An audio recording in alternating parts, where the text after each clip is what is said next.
Well, here we are again, back in Elkville. These are my two best hunting pals, Willie and Ivan, and my name's Mark. We pack in a big camp on PackGoats, 5 miles back in, and spend a week in heaven. We like to call it Elkville. You may remember us from our last film where the weather crushed us. This year the weather was pretty nice. That wasn't the problem. This year, the problem was success. 3 bulls down in 4 days, 9.5 miles back in. Boy, we had a blast, but we worked our butts off.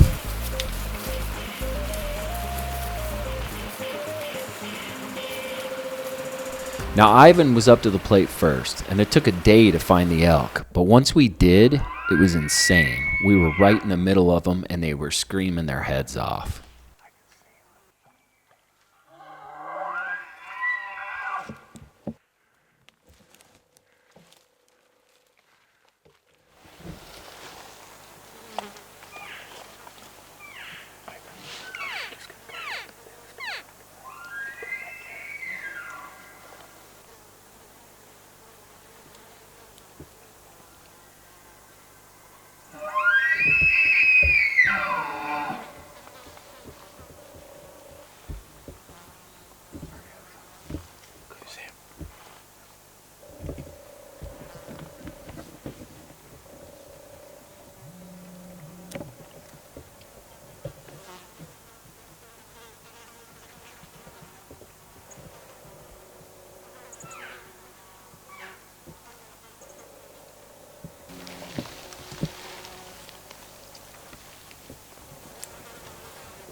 Antler tipped, and I'm like, when is he gonna shoot? When is he gonna shoot?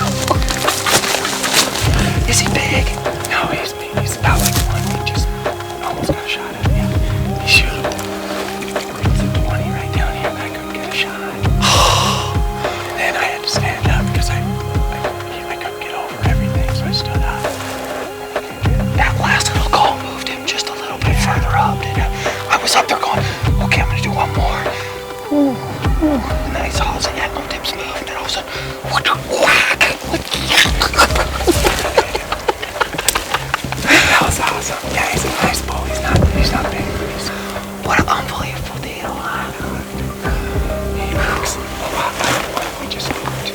Yeah, I guess it could be circle came right back. I don't think so. He was bugling so hard he would come in quiet. Did you move back and forth? Totally. I kept moving. He's gonna go because he kept coming. He started this way and then he's going that way. What are you doing? They're still both bugling. Where are you putting up? Yeah, that's true. And then he came right at us. Right here. I can't tell if he's a 5x5 or 6x6. Yeah. Way to go.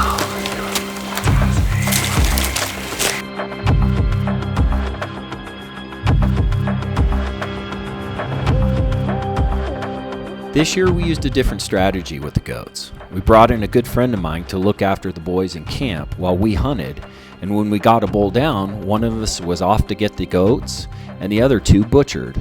Worked pretty slick, except we found the elk 4 miles further from Camp Inn, so that made it over 9 miles deep from the trailhead. We had a ton of work to do once a bull hit the ground just to get it back to camp.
Now it was Willie's turn, and again, we got right in the middle of them, and we were off to the races.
You have to watch really closely to notice, but Willie's arrow clips that limb and deflects right under his chest. He steps forward, stops the bull, and with a cow call, he drills him with his second shot.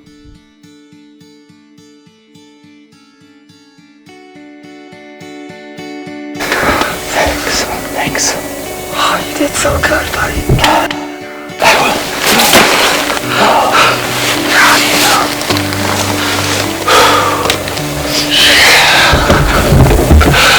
Like I've been said, it takes a team. Oh, yeah, that's rad. Look at where this bull died. This is so beautiful. See? Yeah, he's a hawk.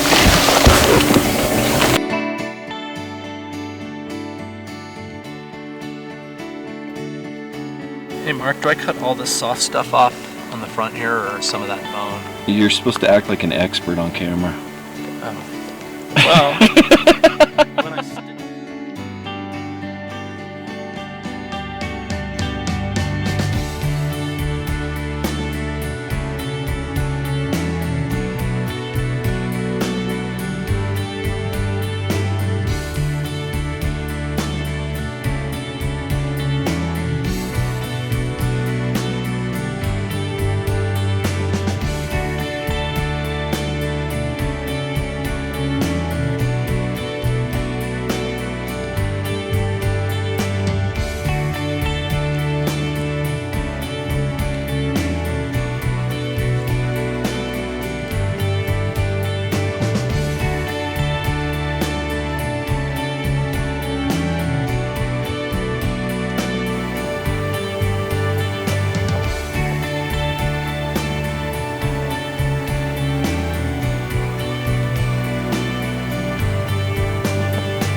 So now at this point, we've killed, packed out, and butchered 2 bulls in about 24 hours, and now I was up to bat.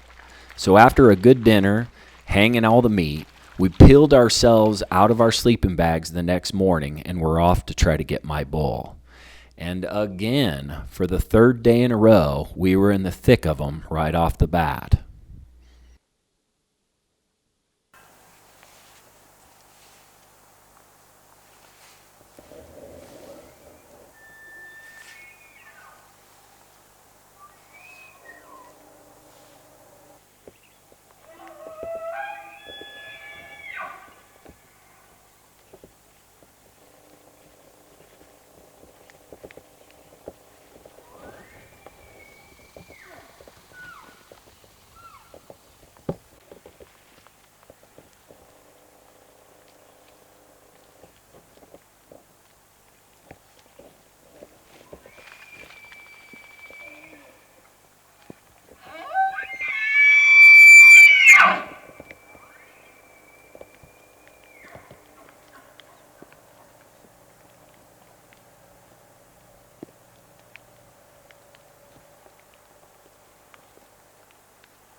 So that made for 3 6-point bulls in 3 days, killed over 9 miles in. Now that we were back at camp, we had 1,000 pounds of elk and camp to get out, and a storm was on its way. So being that we were insane, we decided to try to get it all out in 2 loads in 1 day with beat up goats. We did it, but it was a total ass kicker. Way too easy. You fix my No fair. back like you did. Yeah. Wow, what a trip. We are so lucky to be able to share this with one another. And man, were we blessed to have the goats along. Because we're 3 dudes kind of getting older, and we are still going in deep into Elkville. And we can credit that to our goats. So here we are again, 3 good friends, impatiently waiting for next December and our tickets to Elkville. You can find out more information about me and my crew on PackGoats.com.